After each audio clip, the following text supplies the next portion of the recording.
Mimpi itu ada 3 macam. Bisikan hati, bisikan syaitan, dan kabar gembira dari Allah Subhanahu wa Ta'ala. Hadis riwayat Bukhari 7017. Di video kali ini aku akan menceritakan salah satu kejadian yang menggemparkan atau pernah menggemparkan satu Indonesia di era Orde Baru atau era Presiden Soeharto. Guys, kalau kalian suka dengan cerita tragedi, misteri, dan supranatural, kalian ada di channel yang tepat. Dan jangan lupa klik like, komen, dan subscribe.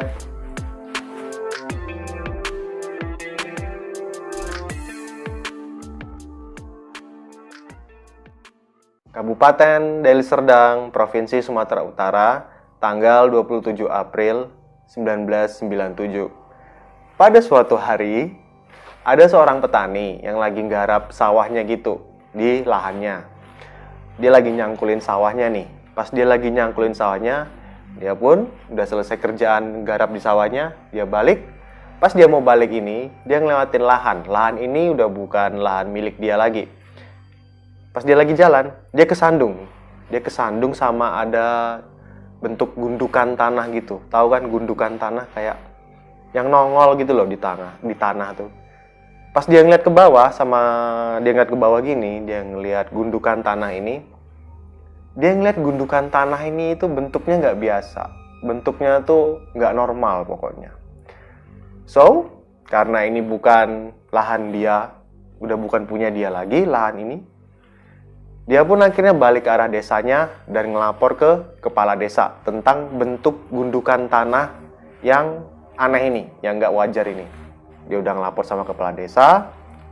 Akhirnya kepala desa dan beberapa orang, kita sebut aja kepala desa and the gang ya, kepala desa and the gang, akhirnya nyetujuin permintaan si petani ini tadi.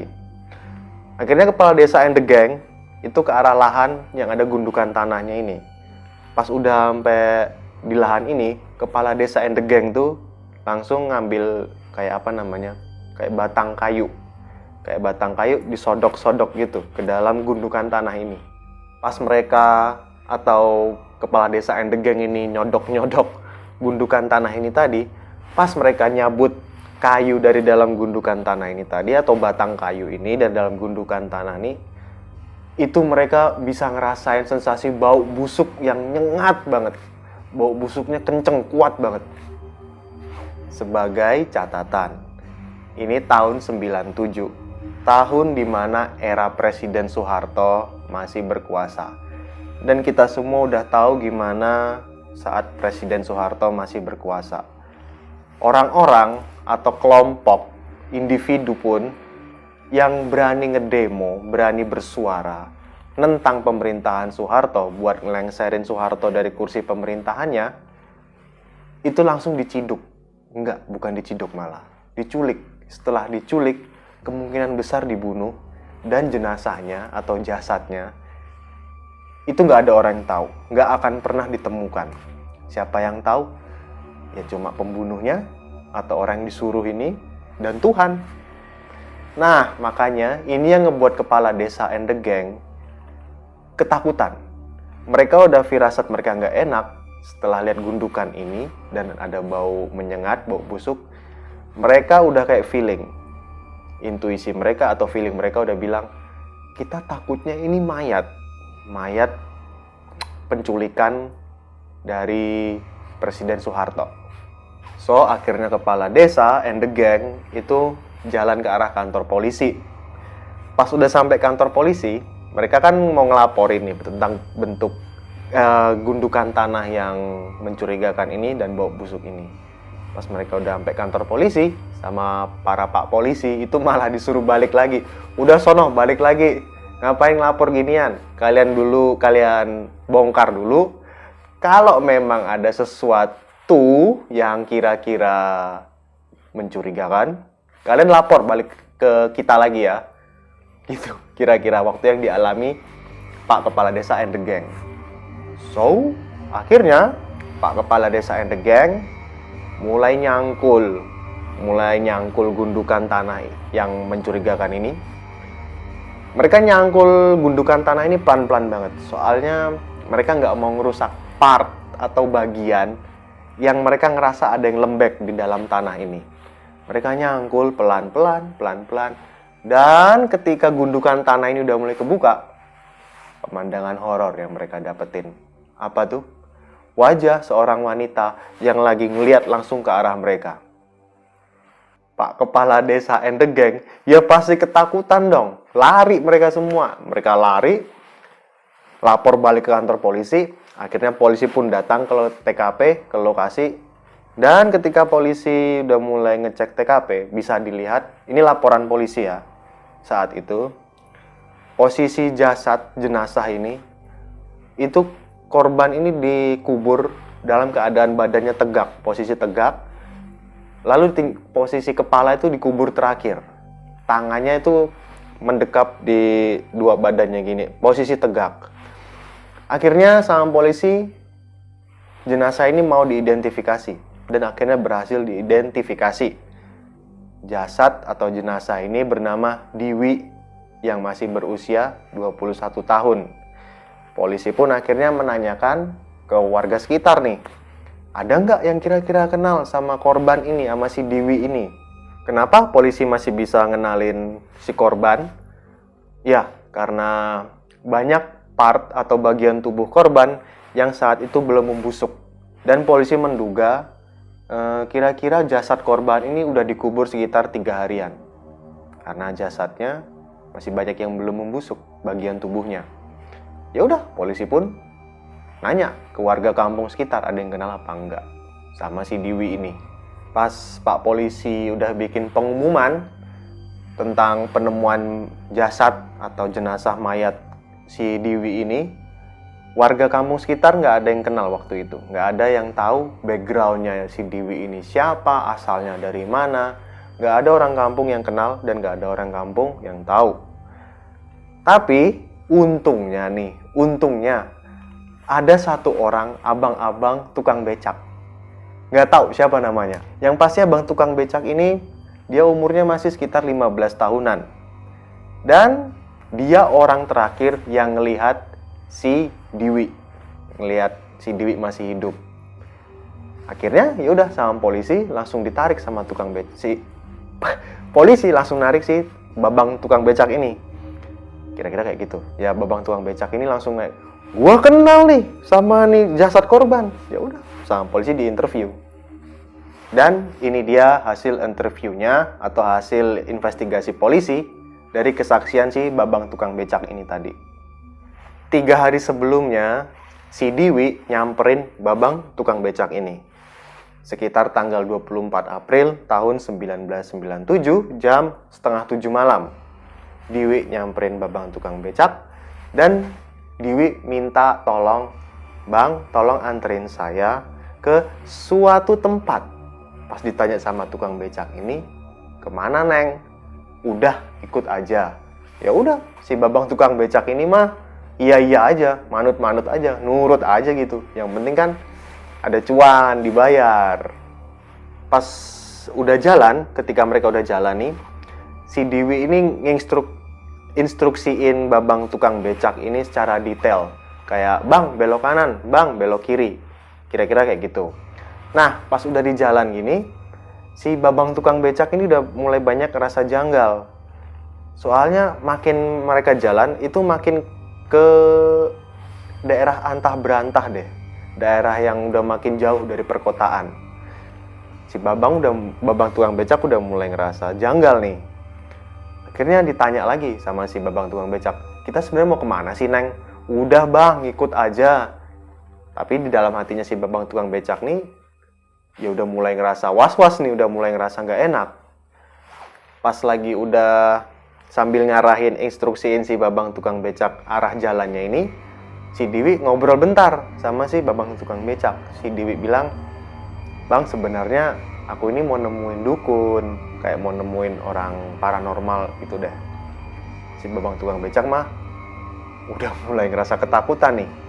Ngapain juga malam-malam gini ke tengah antah berantah nemuin dukun. Tapi ya udahlah, dia masa bodoh, yang penting dia dibayar, nyampe tujuan dibayar.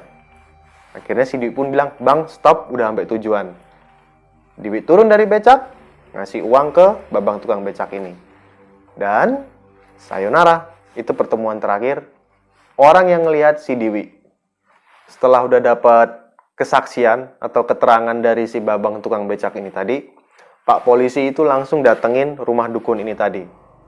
Dan dukun ini namanya si Ahmad Suraji, umurnya udah 45 tahun. Pas polisi udah masuk ke dalam rumah si Ahmad Suraji ini tadi, jadi tanyain dong, apa bener tanggal 24 April si Dewi sama kamu? Dan seperti penjahat pada umumnya, mana ada penjahat mau ngaku? Kalau ada yang mau ngaku, udah rame tuh penjara. Kok jadi ngegas ya saya ya? Tapi untungnya, Bapak polisi kita tuh orangnya cerdas-cerdas. Jadi Pak polisi tuh nggak mau percaya gitu aja langsung sama si Suraji ini tadi. Polisi, Pak polisi ini langsung geledah seisi rumahnya si Suraji. Dan alhasil apa? Mereka nemuin tasnya si Dewi, barang-barangnya si Dewi. Kayak sendal, celana, baju, dompet yang isinya KTP, dan sebagainya.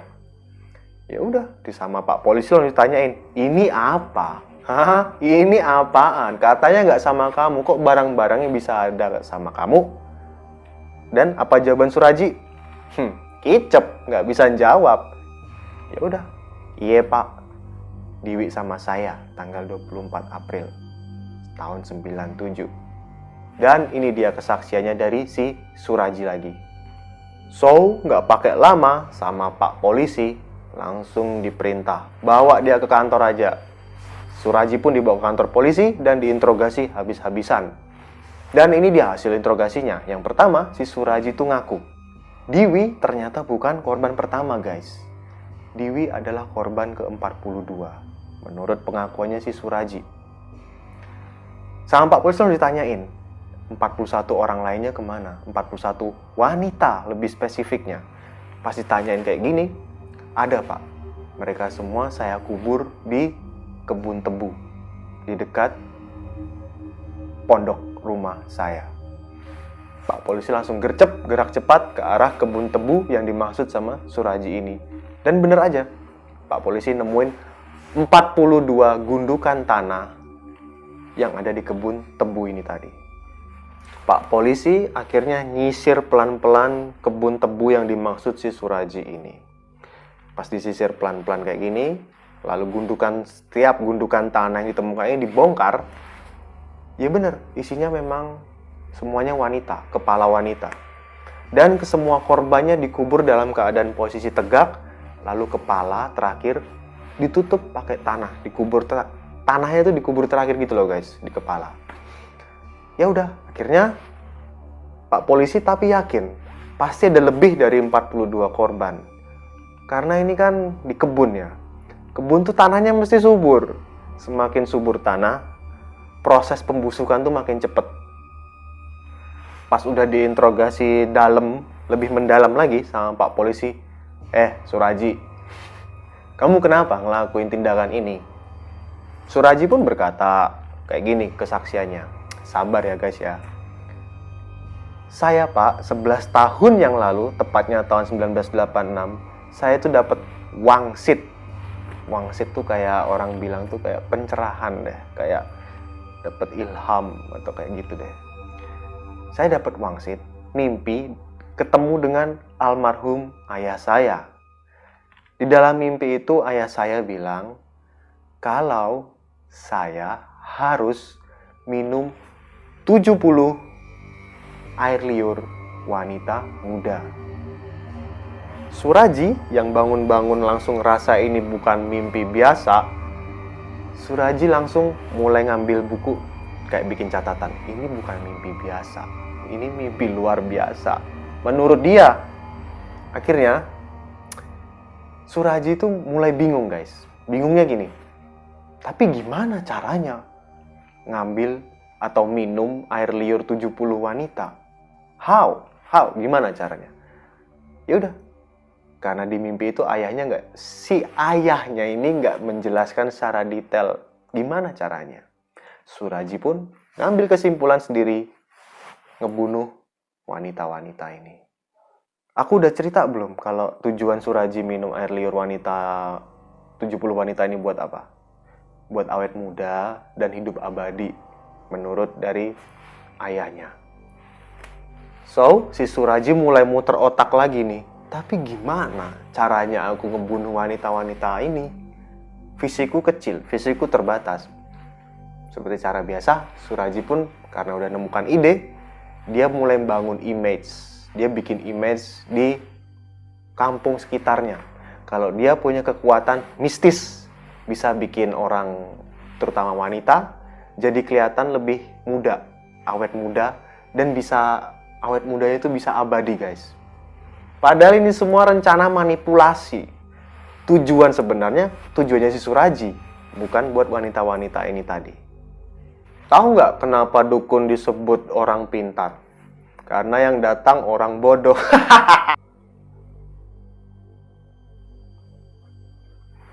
Kembali ke si Suraji. Pas Suraji udah bikin bangun image kayak pencitraan ini, kalau dia punya kekuatan mistis, dia sakti, orang-orang kampungnya itu langsung percaya gitu aja. Orang-orang kampungnya udah percaya, sampai kabar tentang kesaktiannya si Suraji ini tadi udah menyebar luas ke seluruh atau ke satu provinsi Sumatera Utara.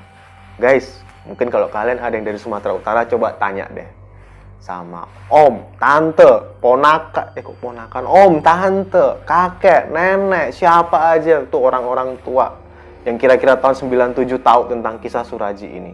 Coba tanya deh.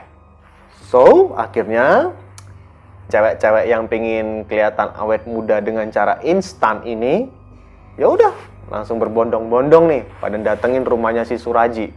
Pas sudah sampai rumah si Suraji, ya biasa guys, kayak pada umumnya mereka disuruh nunggu dulu, duduk di ruang tamunya si Suraji. Terus mereka dipanggilin satu-satu, kayak konsultasi dokter gitu loh, konsultasi tatap muka 4 mata gitu. Pas sudah suruh masuk ke kamarnya si Suraji dan mereka udah ngobrol, si Suraji itu dia juga bikin catatan mental dan catatan langsung. Kenapa? Maksudnya gimana catatan mental? Maksudnya dia tuh nyeleksi siapa calon korbannya. Gak lucu dong? Atau dia gak mau kalau ternyata korbannya itu bisa ngelawan dia. Dia gak mau korbannya bisa melarikan diri dari dia. Jadi dia seleksi pelan-pelan siapa korban bisa jadi korbannya si Suraji ini tadi. Gila emang nih orang. Dan korban yang biasa yang dipilih itu cewek-cewek yang masih muda, masih naif, dan fisiknya tuh lemah. Jadi nggak bisa ngelawan dia. So, ketika Suraji udah bisa nyeleksi siapa korban-korbannya ini, Suraji suruh mereka pulang. Ketika udah sampai di rumah, si Suraji ngasih instruksi ke mereka. Jangan bilang ke siapa-siapa. Kalau kamu ntar malam harus ke tempat saya ini lagi, ke rumah saya ini. Jangan ceritakan ke siapapun. Bahkan ke orang tuamu sendiri. Atau ke sahabatmu atau orang yang kamu anggap dekat. Jangan. Ini kenapa Suraji ngomong gini? Dia manipulasi cerita bohong kayak gini. Suraji bikin cerita manipulasi gini, embel-embelnya tuh kayak ini sebagai syarat tumbal. Jadi nggak ada orang yang boleh tahu kayak perjalanan suci ini. Pas udah malam hari, Suraji pun ngajak korbannya ini jalan ngelewatin kuburan, terus masuk ke arah kebun tebu ini. Suraji selalu bilang ke korbannya kalau ini bagian dari ritual. Pas sudah nyampe kebun tebu, Suraji pun langsung kasih cangkul ke calon korbannya ini. Calon korbannya pun disuruh gali tanah.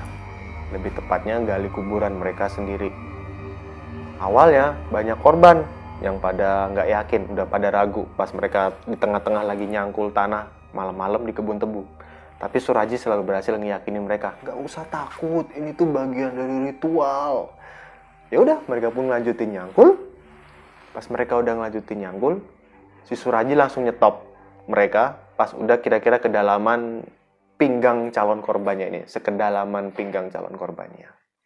Wanita-wanita ini tadi akhirnya disuruh masuk ke dalam lubang yang udah mereka cangkul ini tadi. Pas udah di dalam, Suraji suruh para calon korbannya ini dalam keadaan posisi tubuhnya harus tegak, tangan di samping. Setelah itu, emang calon korbannya banyak yang ketakutan. Tapi Suraji lagi-lagi bilang nggak usah takut. Sebelumnya tuh udah banyak yang ngelakuin ritual kayak gini dan semuanya berhasil. Ya udah, korban-korban ini tadi langsung yakin lagi, berani lagi. Suraji pun ambil sekop, dia sekop, dia tutup lagi tanah ini tadi yang udah digali sama calon korbannya. Setelah digali, Suraji pun langsung ngambil kawat, nyekek calon, atau lebih tepatnya korbannya ini tadi, para wanita-wanita ini, dicekik sampai mati pakai kawat.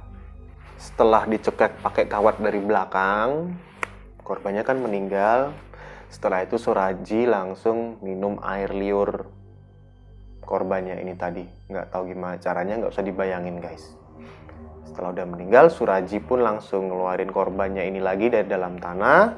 Suraji dia gali tanah lebih dalam lagi. Habis itu dia masukin korbannya lagi ke dalam lubang ini tadi. Terus ditutup lagi. Disekop lagi. Tinggal kepalanya doang yang kelihatan dari permukaan tuh.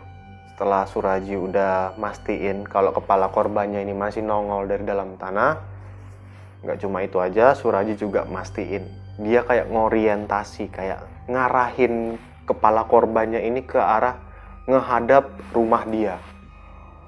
Diarahkan ke arah rumah dia karena Suraji percaya kalau korban-korbannya ini atau wanita-wanita ini ngelihat 24 jam non-stop ke arah rumah dia, itu bakal ngasih dia kekuatan lebih, kekuatan mistis kayak apa, kayak nggak tahu juga kita. Bodoh amat. Dan inilah yang terjadi sama si Dewi dan 41 korban lainnya. Ironisnya nih, istrinya si Suraji itu juga ikut-ikutan terlibat dalam kejadian ini guys. Istri Suraji itu dia selalu berperan sebagai kayak yang nenangin korban. Nggak usah takut, saya di sini. Tapi ya itu tadi, jahat, evil, iblis. Nggak cuma itu, istri Suraji juga banyak ngambil harta-harta benda korban. Suraji sendiri akhirnya divonis hukuman mati tahun 2008, ditembak sama grup Brimob. Sedangkan istrinya si Suraji divonis hukuman penjara seumur hidup tanpa gerasi atau tanpa ampunan. Sekian guys untuk cerita dalam video kali ini. Guys, kalau kalian suka dengan cerita dalam video kali ini, jangan lupa klik like ya, terus komen dan subscribe. Karena dengan demikian, kalian telah membantu channel ini untuk terus berkarya dan berkembang. Misterio at your service. See you in the next video.